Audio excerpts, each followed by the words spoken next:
One of the things you have to deal with every day when you run a cleaning or restoration business is finding a good staff. I'm Jeff Cross with Cleanfax and Cleaning and Maintenance Management Magazine, here with Craig Kirschmeyer, who owns K-Tech Cleaning up in warm Wisconsin. The great state of Wisconsin. Go Pack Go. So is that a football team? That is a football team. You probably don't know about that, but... Yeah, we have the Buckeyes, but we'll forget football. Okay, well, there we go. So Craig, tell us a little bit about your company, how many employees you have, and I think you've had quite a few, and you've had to find them and keep them.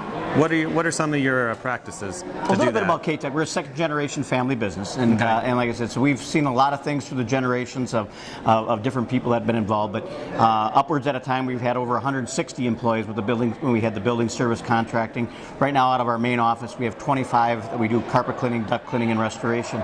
You know, one of the things that I've realized is that people want to have a career path to actually see what it takes to go to the next level.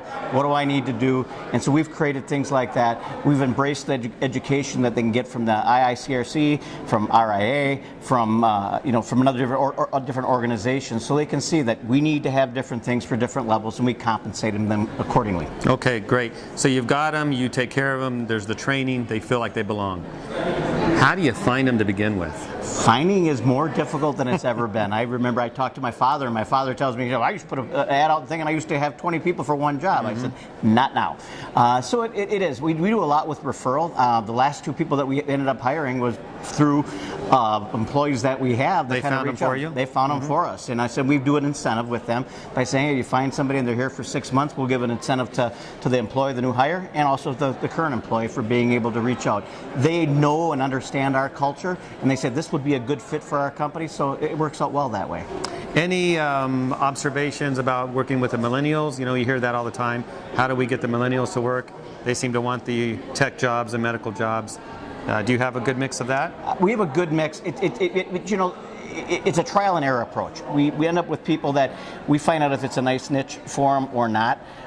We don't have the perfect solution, but you got to have an open mind. I've learned to have to deal with them through a little bit of research of what they like to see and how they want to receive it, and we just got to adapt that way. And the thing is, this revolution of having no employees or not a lot of people that are out there, we're going to have to become smart enough to realize to make those differences. All right.